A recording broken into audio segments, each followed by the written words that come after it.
한 가지 공지를 드리고 말씀을 시작하겠습니다. 추석 연휴가 있는 관계로 내일부터 저희 추석 연휴가 끝나는 다음 주 목요일까지 저희 주중 예배는 열리지 않음을 알려드립니다. 내일부터 새벽 기도회, 그리고 금요 기도회, 그리고 다음 주 수요 예배까지는 열리지 않고요. 나눠드렸던 추석 가정 예배 순서지로 가정에서 대체해서 예배를 드리도록 하겠습니다. 저도 이 기간 동안 좀 특별 새벽 기도회라든지 그리고 온 가족 함께 드리는 세대 연합 예배에 준비해야 될 것들이 있어서 정비하는 좀 시간을 가지려고 합니다. 돌아왔을 때 조금 더 나아진 모습으로 함께 꿈꾸며 예배 드릴 수 있도록 저를 위해서 또 교회를 위해서도 기도해 주시기를 부탁드립니다.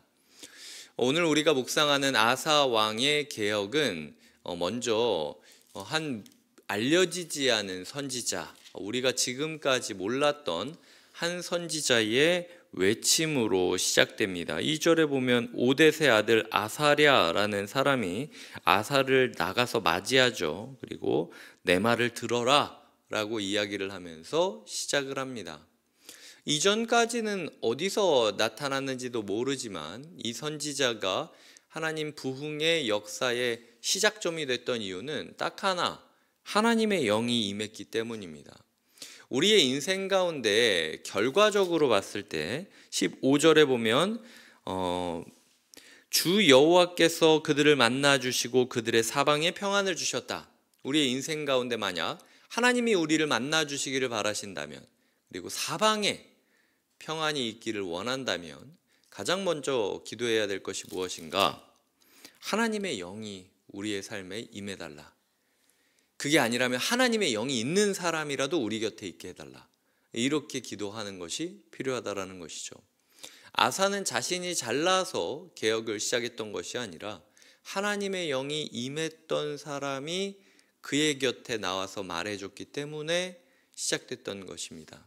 소위 말해서 영복이 있든 인복이 있든 어쨌든 하나님께서 우리에게 사람 복을 주셔야 된다라는 것이죠. 그런 의미에서 봤을 때 이미 이 자리에 나왔다라는 것 자체가 성령님이 부르지 않았다면 우리가 이 자리에 나올 수 있었겠습니까? 대부분 새벽 기도 드리다 보면은 일할 때는 일하니까 연휴 때 만약 열리면은 나가야지. 연휴 때 안 열린다니까 저한테 연락 주셔서 목사님 연휴 때는 제가 나오려고 그랬는데 이게 제가 가끔씩 받는 연락이기도 합니다. 네, 그러니까 이게 인간의 마음이라는 거예요. 근데도 불구하고 하나님께서 이 자리에 오늘 우리를 불러주셨고 또 말씀으로 함께하고 계시다라는 거는요, 이미 하나님께서 말씀하고 싶은 이야기가 있다라는 거죠. 그 말씀에 귀를 기울이고 또 성령과 함께하는 사람들에게 귀를 기울이며 함께 동참할 때 아까 이야기 드렸던 하나님이 나와 만나주시고 사방에 평안을 주셨다. 이 말씀을 약속의 말씀으로 우리가 붙잡고 이 추석 연휴를 보냈으면 좋겠습니다. 이 마지막 개혁의 마지막이 어떤지도 마지막으로 한번 살펴보겠습니다. 자, 17절입니다. 16절 17절을 제가 읽겠습니다. 아사왕의 어머니 마아가가 아세라의 가증한 옥상을 만들었으므로 아사가 그의 태우의 자리를 패하고 그의 우상을 찢고 빻아 기드론 시내가에서 불살랐으니 산당은 이스라엘 중에서 제하지 아니하였으나 아사의 마음이 일평생 온전하였더라. 저는 이 두 구절을 보면서 몇 가지 생각을 하게 되는데요. 첫 번째로 가장 중요한 생각은요, 그 마음이 진심이어도요 온전하지 못할 수 있다는 거예요. 하나님이 그래도 그를 인정해 주신다라는 요 은혜와 행위의 이 밸런스를 잘 잡으셔야 됩니다. 아사가 정말 일평생 마음이 온전했다라고 이야기를 하지만요, 그렇다고 산당을 제했던 것은 아니었습니다. 그 우상을 다 제하고 자기 어머니까지도 끌어내릴 정도로 민감하게 반응했어요. 하지만 그에게도 여전히 개혁해야 될 부분은 남아 있었다라는 겁니다. 흔히 우리가 봤을 때 한국교회에서 어떤 게 중요하다, 뭐 한국교회 새벽기도 문화, 금요기도의 문화, 이게 한국기도의 부흥을 가져온 거 아닙니까? 그리고 우리 또한 한국교회 안에서 여러 교회들이 건강한 모습들을 가지고 개혁의 드라이브를 걸었던 걸 알고 있지 않습니까? 또 그런 개혁의 드라이브 안에서 한 교회가 한 교회로만 많은 사람들이 몰려드는 쏠림 형상이 좋지 않다라는 판단을 내리고 분립되었던 게 또 우리 교회이지 않습니까? 그럼에도 불구하고 그 개혁은 완전하지 않다라는 것도 인정해야 된다는 거예요. 그러니까 우리가 이전 세대의 개혁에 대해서, 이전 세대의 모습에 대해서 이제는 이렇게 가야 된다라고 하는 건 그거를 미워하고 싫어하고 부정하는 게 아닙니다. 인간의 개혁이라는 것은 어쨌든 그 순간에 완벽한 하나님의 인증 마크를 받는다 할지라도 여전히 개혁되어야 될 부분이 있다라는 것을 인지한다는 거예요. 굉장히 도발적인 이야기지만 마틴 루터는 하나님이 아닙니다. 존 칼빈은 하나님이 아니에요. 우리가 존경하는 그 교회나 목사님도 하나님이 아닙니다.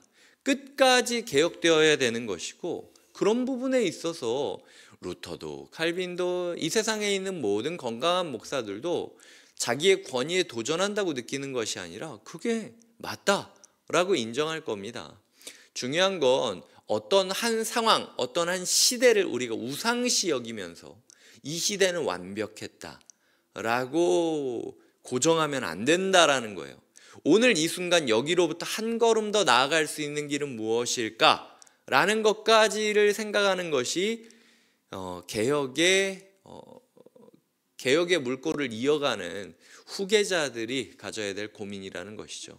그래서 이런 부분에 있어서 자기 가족까지 끌어내릴 정도로 개혁의 진심이었고 하나님의 인증을 받았다 할지라도 여전히 산당을 없애지 않았던 아사 왕의 한계를 보면서 우리의 개혁이 하나님의 인증 마크를 받는 날이 온다 할지라도 그럼에도 개혁의 발걸음은 멈추지 말아야 된다.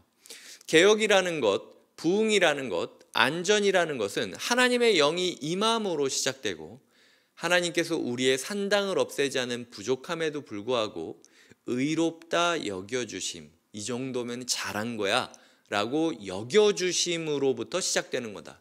임하심으로 시작되고 여겨주심으로 끝나는 인생, 이것이 축복의 인생이라는 것이죠. 이런 마음으로 우리가 좀 세부적으로 몇 가지 키워드들을 더 묵상하도록 하겠습니다. 개인적으로 예언을 들었던 아사의 그 태도에 대해서 8절과 9절을 말하고 있습니다. 이 개인적으로는 우리가 어떻게 해야 되는가? 8절에 보면 듣고 마음을 강하게 하고 없애고 재건하고, 그리고 9절에 보면 모았나니, 그러니까 말씀을 듣고 말씀으로 인하여 용기를 내고 없애고 새로 세우며 모으고 모아야 된다. 이게 개인적으로 말씀을 받아들이는 사람의 태도여야 된다라는 것이죠. 공동체로는 어떻게 말씀을 받아들여야 됩니까? 14절, 15절입니다. 큰 소리로 외치며 나팔을 불어 여호와께 맹세한다. 외치고 맹세하며 15절에 보면 맹세를 기뻐한다. 자, 그리고 뜻을 다하여 여호와를 찾았다.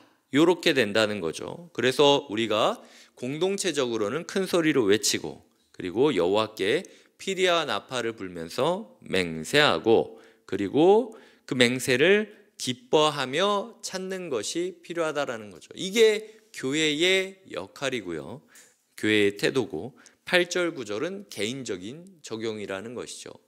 사방에서 평안한 공동체는 개인적으로도 공동체적으로도 하나님께 바르게 조율되는 사람들입니다. 하나님의 말씀을 듣고 개인적으로 우리가 잘 반응하고 있는지, 공동체적으로 잘 반응하고 있는지 돌아보는 것이 필요하다라는 겁니다. 말씀을 맺겠습니다. 우리의 인생 가운데 하나님 사방에서 평안이 있게 하여 주시고 내가 주를 만나게 하여 주시옵소서. 그를 위하여 주님, 나의 삶이 하나님의 영이 만나 주심으로, 임하심으로 시작되고 하나님이 나의 모든 부족함에도 불구하고 나를 은혜로 여겨주심의 축복으로 나의 삶이 매듭지어지게 하여 주시옵소서. 끊임없이 내가 나의 모든 가까운 것까지도 하나님의 말씀으로 비춰보고 결단하지만, 그럼에도 불구하고 나의 삶이 온전치 않음을 인정하며 끝까지 개혁의 드라이브를 걸겠습니다. 개인적으로도 공동체적으로도 말씀에 바로 반응하는 사람들이 되게 해달라고 함께 기도하시며 이 연휴를 맞이하시길 주님의 이름으로 축복드립니다. 기도하시겠습니다. 하나님 아버지 감사합니다. 하나님, 우리의 인생이 이런 인생이 되기를 원합니다. 우리의 연휴가 이런 시간이 되기를 원합니다.